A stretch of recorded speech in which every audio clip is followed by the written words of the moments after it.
ഉന്നതർക്കെതിരെ പരാതി ഉന്നയിക്കുമ്പോഴുണ്ടാകുന്ന പ്രത്യാഘാതങ്ങളാണ് പലരെയും എല്ലാം സഹിച്ച് ഒതുങ്ങിക്കൂടാൻ നിർബന്ധിതരാക്കുന്നത്.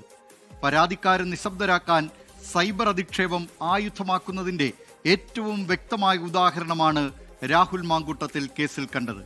ഇവിടെ അതിജീവിതമാർ മാത്രമല്ല, കുറ്റാരോപിതനെതിരെ നിലപാടെടുത്ത പ്രതിപക്ഷ നേതാവിനെതിരെ പോലും സൈബർ ആക്രമണമുണ്ടായി. അധിക്ഷേപം കൊണ്ട് എതിർ ശബ്ദങ്ങളെ നിശബ്ദരാക്കുന്ന ക്രിമിനൽ സംഘങ്ങൾക്ക് കൂച്ചുവിലങ്ങിടങ്ങേണ്ട സമയം അതിക്രമിച്ചിരിക്കുന്നു. UDFന്റെ സൈബർ വിങ്ങിൽ താരപരിവേഷമുള്ള നേതാവാണ് രാഹുൽ മാങ്കൂട്ടത്തിൽ. രാഹുലിനെതിരെ ആദ്യം ആരോപണമുന്നയിച്ച റിനി ആൻ ജോർജിനെ നേരിടേണ്ടി വന്നത് രൂക്ഷമായ സൈബർ ആക്രമണമാണ്. മുഖമില്ലാത്തവരുടെ അധിക്ഷേപങ്ങൾക്ക് മുന്നിൽ തളരില്ല എന്ന് ആർജവത്തോടെ പ്രഖ്യാപിച്ച റിനി മുഖ്യമന്ത്രിക്കും DGPക്കും പരാതി നൽകി. കൂടുതൽ പരാതികൾ ഉയർന്നപ്പോൾ രാഹുലിനെതിരെ രംഗത്തെത്തിയ കോൺഗ്രസിന്റെ വനിതാ നേതാക്കൾക്കും രക്ഷയുണ്ടായില്ല. ഉമാ തോമസിനെയും ഷാനിമോൾ ഉസ്മാനെയുമെല്ലാം സൈബർ വെട്ടുകിളികൾ വ്യക്തിഹത്യ നടത്തി.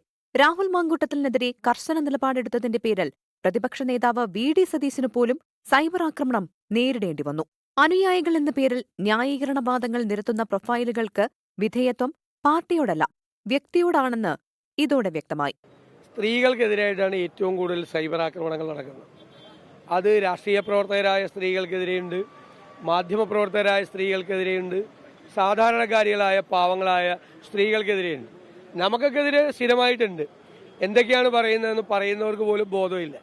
പക്ഷേ അതിനെ നിയന്ത്രിക്കാനുള്ള ഫലപ്രദമായ ഒരു നിയമത്തിന്റെ അപര്യാപ്തതയുണ്ട്. നിർബന്ധിത ഗർഭചിത്രത്തിന് വിധേയയായ അതിജീവിതയോടും സൈബർ വെട്ടുകിളികൾക്ക് കരുണയുണ്ടായില്ല. അതിജീവിതയുടെ പേരുവിവരങ്ങൾ വെളിപ്പെടുത്തുന്ന തരത്തിലാണ് ഉന്നത സ്ഥാനത്തിരിക്കുന്നവർ പോലും പ്രതികരിച്ചത്. അധിക്ഷേപ വീഡിയോകൾ ആവർത്തിച്ച രാഹുൽ ഈശ്വറും അറസ്റ്റിലായി, ജയിലിൽ കിടന്നു. എന്നിട്ടും തിരുത്താൻ തയ്യാറല്ല എന്ന് വെല്ലുവിളി. കോൺഗ്രസ് നേതാവ് സന്ദീപ് വാര്യരും സമാന കേസിൽ പ്രതിയാണ്. കോൺഗ്രസ് നടപടിയെടുത്തിട്ടില്ല.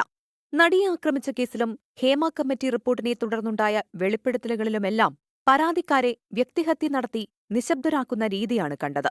പണം കൊടുത്ത് ഇത്തരം സൈബർ വെട്ടുകിളികളെ രംഗത്തിറക്കുന്നവർ പോലുമുണ്ട്.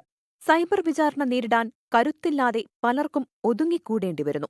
സമൂഹമാധ്യമങ്ങളെ ആശയ സംവാദങ്ങൾക്കുള്ള വേദിയാക്കേണ്ടതിന് പകരം വ്യക്തി അധിക്ഷേപങ്ങൾ കൊണ്ട് മലിനമാക്കുന്ന രീതി പരിഷ്കൃത സമൂഹത്തിന് മാതൃകയല്ല. ശക്തമായ നിയമ നടപടികളിലൂടെ ഇത്തരം പ്രവണതകളെ ചെറുക്കേണ്ടത് അത്യാവശ്യമാണ്. News desk 24. ലോകത്തെവിടെയായാലും ഏത് സമയത്തും 24 വാർത്തകളും ഓഗ്മെന്റഡ് റിയാലിറ്റി പാക്കേജുകളും എക്സ്പ്ലെയിനറുകളും വിശദമായി കാണാൻ ഞങ്ങളുടെ YouTube ചാനൽ നിങ്ങൾക്ക് സബ്സ്ക്രൈബ് ചെയ്യാം.